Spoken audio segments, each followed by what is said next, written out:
What's good with it in the hood with it? Welcome back to the Collective Clips where you already know we get it in.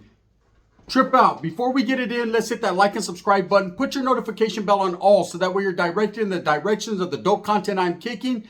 And I highly appreciate your support, man. We're going up and it's all because of you. Thank you guys very much. I appreciate it. So I wanted to talk about a little something different. You know, we've been talking about Danny Masterson and all his bullshit, right? Let's leave him over there in the corner playing fucking Fiddle Faddle or Dungeons and Dragons with the J-Cats for now.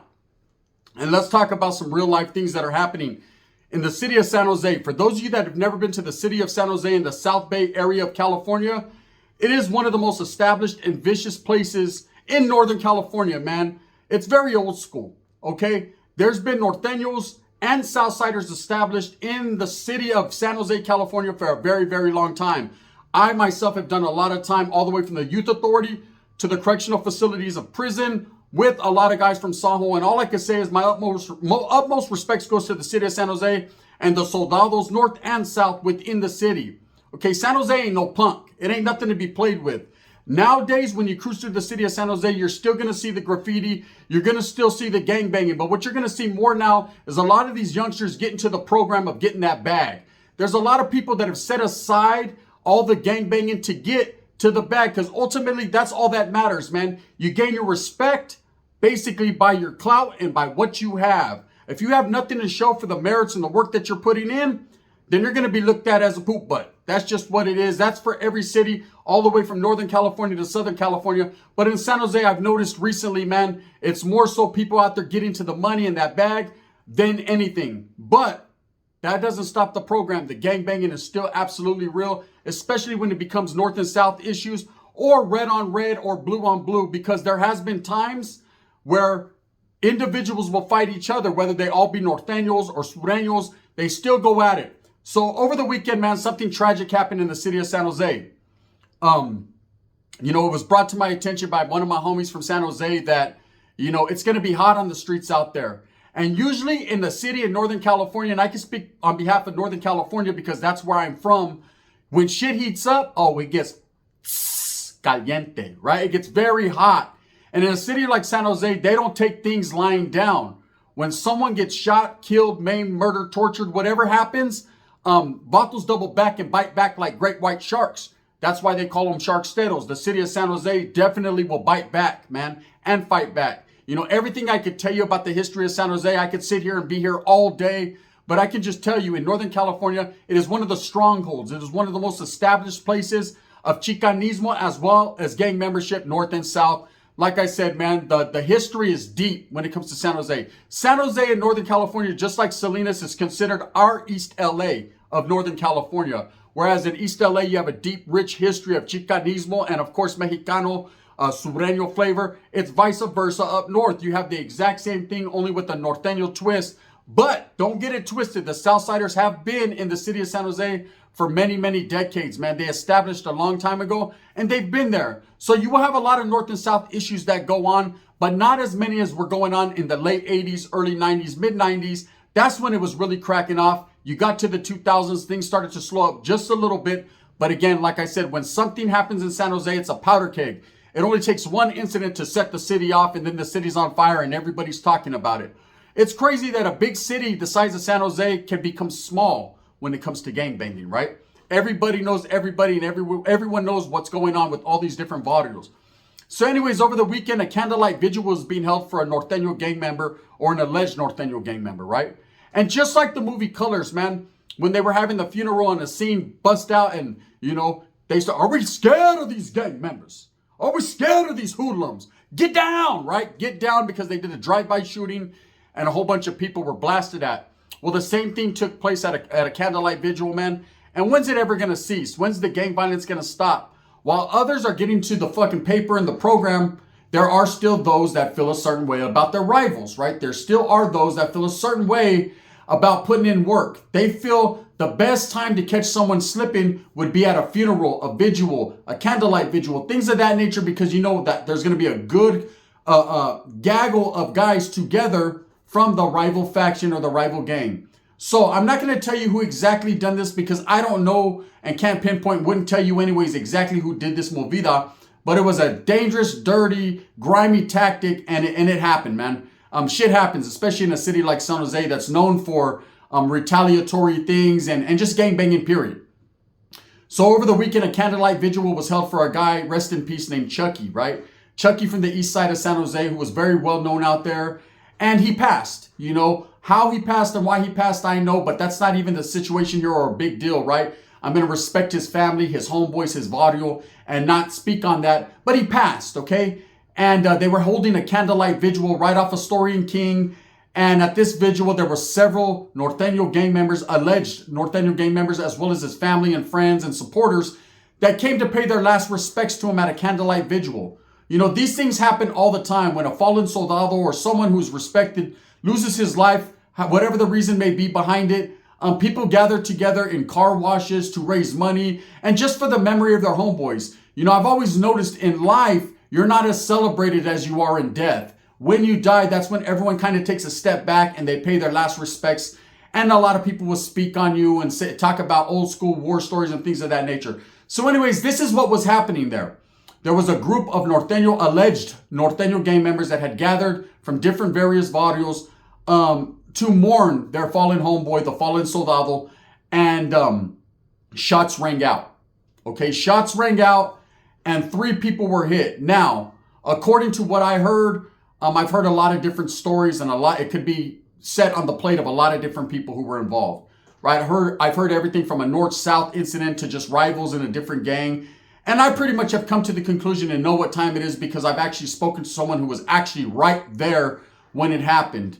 Whatever the case may be, these guys pulled up to the vigil and decided to let loose with automatic gunfire, semi-automatic weapons, and 3 people were hit. Okay, 2 people were hit and they have survived. They're now in stable condition. I believe one is in critical condition, the other one is in stable. And another guy, Sharky, rest in peace, lost his life. My condolences to his family, to his friends, to his homeboys. You know, but what does that do? What did these guys that did the shooting gain but life sentences if they're caught? What does it prove? That you can shoot people at their most vulnerable? You know, I've always thought about that when I was involved in being a gang member and doing what I was doing. You know, I never thought at that exact moment or time who it was affecting. Not only the person I was killing or shooting at. You know, I'm not saying I killed anyone, but I'm just saying, but their family, their friends, their loved ones, the community as a whole. You know, that's a situation where I understand tactics and the art of war and the law of the land and the politics and all that goes into being a gang member. You know, you want to catch a person at its weakest point. But I've always thought, and correct me if I'm wrong, maybe you can voice your opinion on this. For a gang member that wants that respect and wants to be known as that one, you know, and you gain your respect by the work that you put in for your barrio, for your neighborhood, for your gang, period. And then you go to prison, you transition in there and gain your respect on a whole different level within your incarceration. You know, you're only as strong or as valued as your word and the work you put in. You know, if not, you could easily be recycled like a fucking can, like a Shasta can. So it's that simple. In prison, you fuck up one time, all that work you put in doesn't count. So you better stay on the straight and narrow and you're going to mind somebody. That's what it is, right? Whether it's the rules, regulations, or a person dictating your program, you're going to listen to somebody. That's just part of it. But I've always asked myself, even when I was gangbanging, right? For someone that wants respect and wants to be known as a straight G and a gangster, why do we always catch people at their most vulnerable point? Why not catch a person when they're strapped up and ready to go as well? Why not jump off the car face to face and let them know what's up before you basically do them like a deer and hit them from the antler, right? I've never thought about that until quite recently. Like, that doesn't make you look like a gangster. That doesn't make you look like you're hard. That makes you look like an opportunist. Someone who waited to a person was not expecting or was at their weakest point to get him. Now, I understand gangbanging, there's no rules. There's no regulations. There's nothing to that until you get incarcerated. Then there's going to be a whole gaggle of rules, right? Then you're going to have to follow and pay as you play. But as you get older, you start to think and you become what they consider an OG or a veterano or someone who's been in the game for a long time or was in that game and understands exactly what it is to put in work and get work put in on you. You start to think and realize that was kind of like a coward way out. You know, if you're really a gangster and a G with it, then you catch a motherfucker when you catch him. You know, but as far as going to a vigil, a candlelight vigil or a wake or a funeral. I mean, to me, that's always been a coward way out. I'm not calling the guys who did this cowards at all. I'm just saying that's the way I look at it, and I think that's the way a lot of people look at it. Again, man, I don't know what was done to these people to make them do what they did, or if they were just opportunists and took, the chance, seeing a whole bunch of Nortenos and they were like, you know what, hey, let's get them, right? Or if it was even other Nortenos that decided, hey, the fucking other barrio, they're all over here, Holmes. Hey, right now is a perfect time to catch them all slipping. We can pick off as many as we can pick off. It's quite understandable. When you're gangbanging and you're playing chess, not checkers, that's exactly what you do. But when you're a little bit older and you think about it, man, that's really a cowardice way to go about it. That is why in California, drive-bys are outlawed and certain things that you can and cannot do, because it just doesn't make you a proficient killer or a gangster or earn you any stripes. All it does is make you look like a coward and a sucker that had to shoot a guy when he's turned around. That's kind of like a burglar, someone that breaks into a home. I've always thought about that. They wait. It's a sneaky move, right? If you're going to jack someone, you pull the pistol to the face and take what they have. It's not a good thing. I'm not encouraging it. I'm just saying I always thought that was a real gangster that would do something like that. Or actually the real gangster is the man who gets up in the morning and goes to work and brings home the bacon for his family. Not the guy who's breaking in windows, waiting till people leave their home to go in there and steal their Nintendo 64. That has never been the type of man that I've ever been. Although I have participated in burglaries in the past when I was younger, I wasn't educated and laced up to enough to understand what I was doing. Now that I'm a grown man that works hard for everything that I get, man, I wish a motherfucker would, because a motherfucker could. You understand what I'm saying? We're not even going to put it out there, but I'm just saying, this happened in the city of San Jose, and it didn't shock me when the homeboy called me and told me about it. I was just kind of like, wow, they're still gangbanging like that in San Jose? But that's California for you, the whole state, from top to bottom, from the bottom to the top. And in the middle, man, everybody is still with the activities in the program.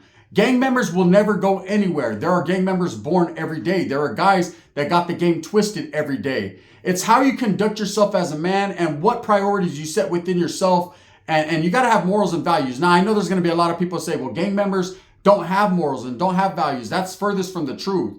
Gang members are laced, if they're laced properly, a certain way, and you got to know when to hold them and know when to fold them. When there's times to handle your business and when there's times not to. That's just like if you hold yourself to a higher standard and you walk into a place and there's a man with his woman and his children, and albeit this man might have had done some dirt on your body, maybe be put in some work, do you take the initiative because you're such a G to handle it right there in front of his woman and children? Or do you say, I'll catch you on the fucking rebound, punk, it's all good, and wait and bid your time to catch him lacking by himself and then be a real man and walk up and handle your business?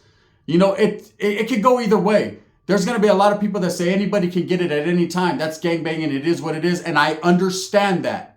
Circumstances, I understand. I've been there. I've done that. I know, right? But you have to also remember that there's certain things that you have to hold true to if you're a G, if you're a gangster, or you consider yourself a gang member. Do you want to involve civilians, women, and children in the crimes that you commit, or do anything in front of people that are not involved in that life? Just because a guy is dating a chick and has children doesn't mean that they're as guilty as he is for putting in the work on your barrio. Now, there are those, I don't give a fuck, I'll kill his jefa, I'll kill his jefito, I'll do, well, all right, you're cool, you're a cool guy, but when you go into prison, you're going to have to answer for every move you've made, man. And when your homeboy and your cellie asks you, hey, bro, why'd you shoot the kid, Holmes? Or why'd you, what I mean? Oh, man, Spencer, Holmes, because I'm a gangster, I'm a G, I do it like that. Yeah?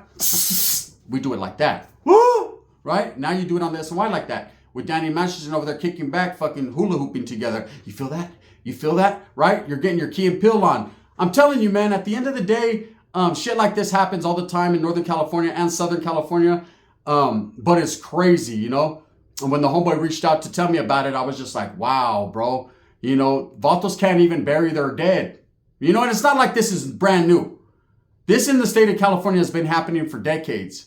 But it's just something that happened. Now, what does that mean in the city of San Jose? Well, if I know San Jose, like I know San Jose, right?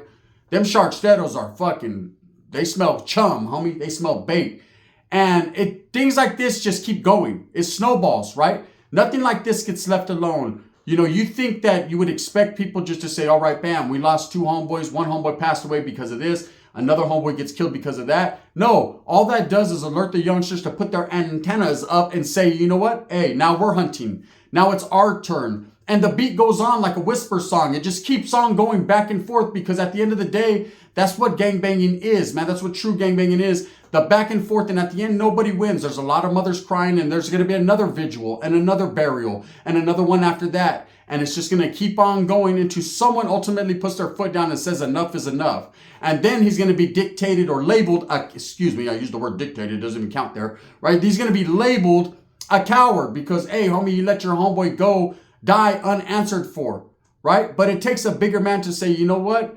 We're going to cease it right here and let this shit go. Now, as far as this shit in San Jose, they don't get down like that. I could speak all the positive shit I want to, and San Jose's like, fuck you, gun, we don't even like you anyways, D.O., right? That's just how it is. San Jose's going to do what they do, and it's muy caliente, said muy caliente, right? It's hot. It's hot in the city of San Jose because I don't think Vatos are going to take this laying down. Now, again, man, this is an ongoing case, so I can't give you the details on certain things that I don't even know. So don't even come talk to me, law enforcement, because I don't know shit, right? And I'll stick to that grind. I plead the 4th, the 5th, the 6th, and the 7th, right? I don't know shit. But one thing I do know for sure is it's an ugly look, man. It's an ugly look in the city of San Jose. Not for the city of San Jose being ugly. I'm saying just for, this shit's happening all the time, man. And a lot of, the youngsters and people are dying. And it's fucking 2024. And I started gangbanging somewhere in early 90, 91, 89, right? I was a little ass kid thinking I knew what was up. And I didn't know shit, right? And I got with the business and got with the program and did what I did and realized somewhere later on down the line in the mid 2000s, well, they just don't like me no more, right? And that was that, man. I fell back because I was pushed back, and that was it. Probably the greatest thing that ever happened in my life because I was able in retrospect and in hindsight to look at everything in the life that I led up until that point and realized it was all for nothing. I didn't benefit nothing. Other people didn't benefit off my bloodshed or what I did. If anything, all the work I put in, it was all just to sit in a motherfucking garage with a whole bunch of homeboys hitting the pookie saying, that's what's up. That's all I got out of it. And I felt all good for a minute or two. And then now I had to worry about all these guys that were hunting and looking for me because of what I did in my past. It's a fucking tragic story, and it's a tragedy when you have to live like that. And now it starts all over in the city of San Jose this weekend, where I was at a vigil, like I said, man. The rivals decided to drive by, and whether they did a drive-by, and I think it was a drive-by, shots rang out. There were several shots, and 3 people were injured. A woman, 1 guy died on the scene, unfortunately. Rest in peace to Sharky. And they still had to bury their homeboy, that they were just doing a vigil for. So there was actually 4 victims. And now these other guys who were on the run, and yes, they'll be caught. Everyone gets busted. They're going to get locked up. Hey, I put in work on the fucking vatos. Hey, I did my thing. Okay, that's cool for 5-10 minutes. And then your celly's going to say, okay, hey, bro, make sure you flush when you shit. That's it. That work you put in, that's forgotten about. Now, the only thing you have to worry about is cleaning the cell every other day, shower time, and making sure when you bird bath, you wipe that shit up because your celly that's a lifer don't like that. And if you don't fucking flush when you fart, guess what's going to happen? All that work you put in, your high priority gangsterism, mannerisms, or whatever you got going on, don't count. He's going to put some metal in you, all because he was having a bad day that day. It's an ugly situation, but it's truth. It's happened. It's part of life, man. So anyways, there's the breaking news. City of San Jose, man, at a vigil, candlelight vigil. Some Nortenos were shot at, man, and people were injured and ultimately killed. It's unfortunate, but it's the truth. It's part of the game, and it's what happens. With that being said, off the Chamus Move with a purpose. This is my triple up today. I'm on my grind, man. I'm putting in that work because I have to, not because I want to, right? But, man, I appreciate all the support I'm getting on this channel. Let's keep it going up. Let's hit that like and subscribe button. Let's do what we do, man. And I appreciate all the respect and all the comments.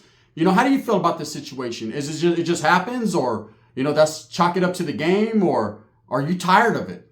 I'm tired of seeing people bury their family and their loved ones. I thought when I left all that shit behind, that shit was behind me, but it happens every day. It's like the world never changes. It just gets worse. Nowadays, back in our days, at least in the 90s, Vatos would hit you up. Where you from, man? What's up? Whoop, whoop. Nowadays, it's just clack, clack, clack, clack, clack, and they don't even know what's up. With that being said, move smooth with a purpose. Get everything that you want coming. Take care of your family, man. You know what I'm saying? It's bad enough we can't even be out on the streets burying our loved ones without getting shot at. It's fucking cold game, right? Thumbs up or thumbs down. Heavy's going to be the head that wears the crown. I'm going to continue to strive, struggle, and strive for everything that I believe in. And that's bringing you guys the best possible content in the unity of everyone, man. North, south, everyone, man. It's nothing but love and respect. Again, rest in peace to Chucky as well as Sharky, man, from San Jose. Let's just say that I know people that know people that know them, man. And we'll leave it at that. Bang, bang, the gun.